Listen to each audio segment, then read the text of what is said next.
Hello, this is EDC with Oaken and Kane. I am Oaken. I'm Kane. And today we are doing an overview and first impressions of the Kershaw Bareknuckle. Now, if you notice, this is not a standard variant. This is a sprint run that Kershaw's done this year in 2020. And yeah, so let's kind of break down some of the specs. So right there, what you're looking at is a beautiful M390 blade that has a Kershaw's black wash finish, which is kind of a real darkened stone wash. Yeah, I really like the finish. We took our own measurements, and it's about 26 thousandths behind the edge. So could be a little bit thinner, but you know, ultimately, performance-wise, still pretty decent little slicer. Blade thickness is 0.121 inches thick, about 3 millimeters. And then onto the handle, that is beautiful carbon fiber, reminiscent of what we see on some higher end ZTs.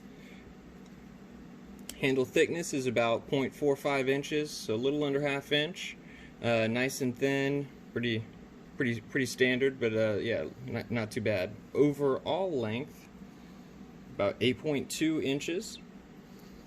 And then weight, and this is where you really start to see the big variant from the standard aluminum model.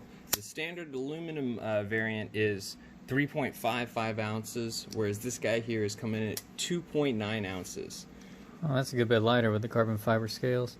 And that's still like a 3.6 inch blade, so you know, you got a good sized blade, but really are doing nice on that weight.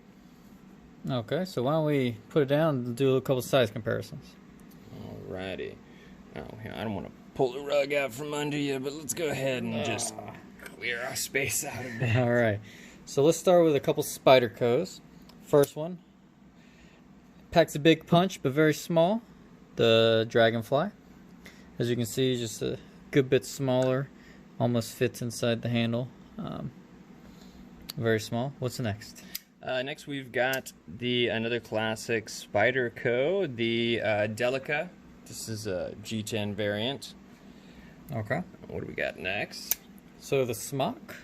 Very similar size for blade length as well as handle length.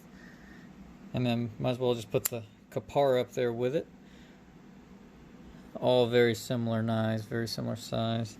And I really think that these two have some similar design hues that I feel like this might be a comparison you might see later. Keep an eye out.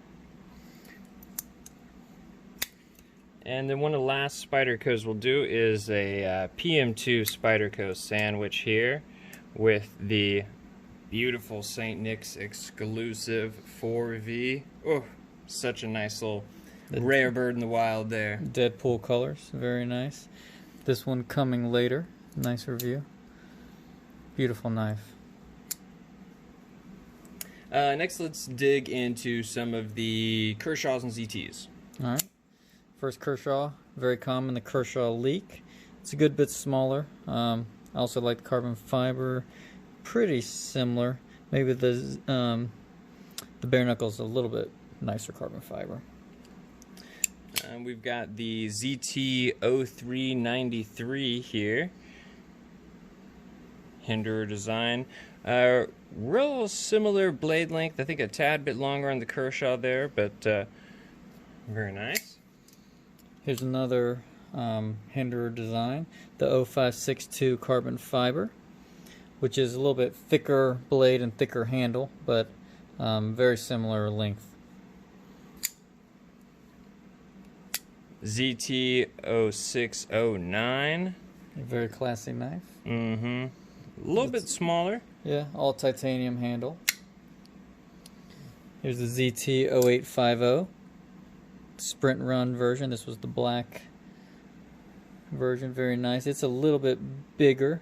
Blade length's a little bit longer, and the handle's a little bit longer as well. And both of these feature a little bit different, but same subcompact or sub frame lock is what they call it.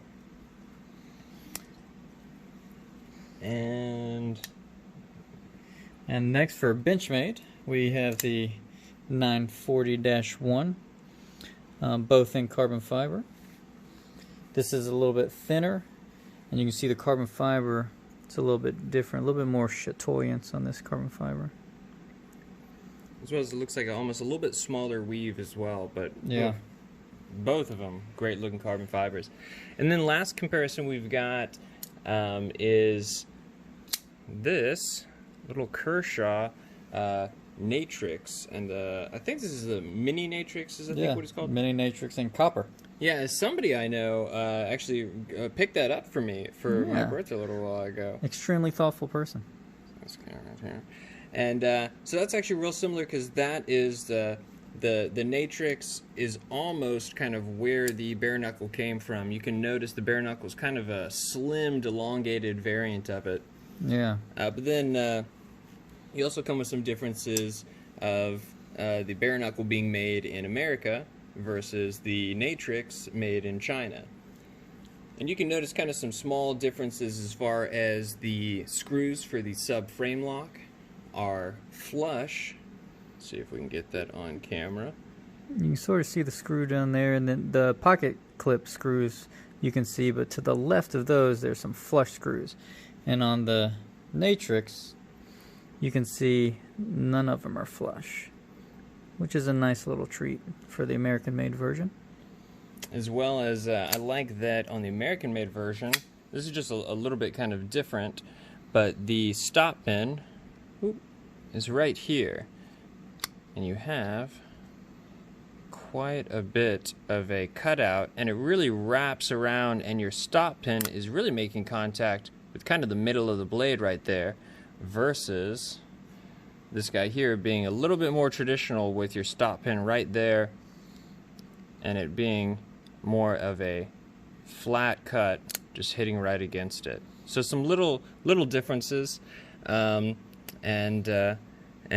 yeah, so for the most part, I have to say I love the little touches that they did to that, and just little improvements that really kind of show you know, one of my favorite things about that knife, or this knife here, and that is kind of bridging the gap of some of your lesser quality, lesser expensive Kershaws and some of your ZTs. I feel like this is kind of filling a pretty nice role.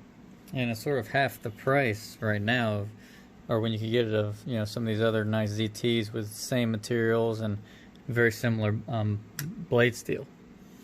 And yep, and it's nice because Spyderco certain times will do a sprint run that is predominantly a nice steel with FRN handles, and I kind of like that this is giving you the option to try out M390, but also kind of giving you the chance to try out carbon fiber if that's not something that necessarily has been on your radar, but it's not breaking the bank. So yeah, and if you don't like the carbon fiber, there are other versions with 20 CV blade that have the aluminum handles. I think it's all black. Yeah, and I believe they have that variant in M390, and then yeah, the 20 CV one I believe is an exclusive at Smoky Mountain Knife Works.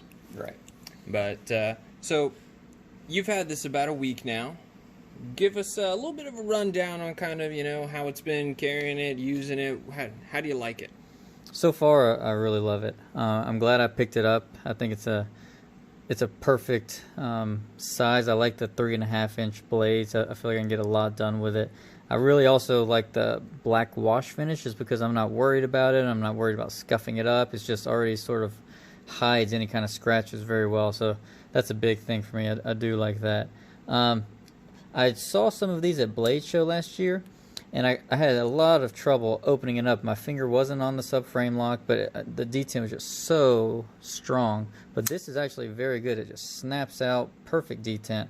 The lockup, it's about halfway, and it's not falling shut yet, but you know, I've just had it for a week, but it does fall shut pretty well. So I've really enjoyed it. Very sharp out of the box.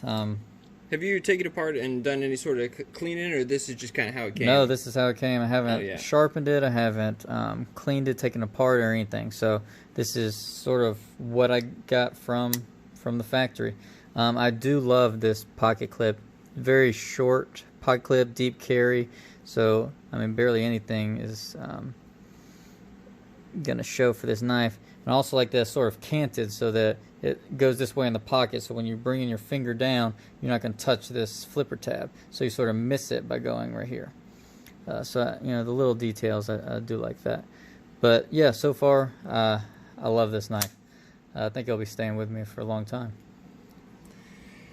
So that was kind of, for the most part, our quick little overview and first impressions. Now we're going to carry this, use it, really put it through its paces, and if you follow our channel, you will be seeing a full review on this knife as well as many others coming soon. Thanks for coming, and it's time to get out of our living room. Have a good day. You guys have a good one.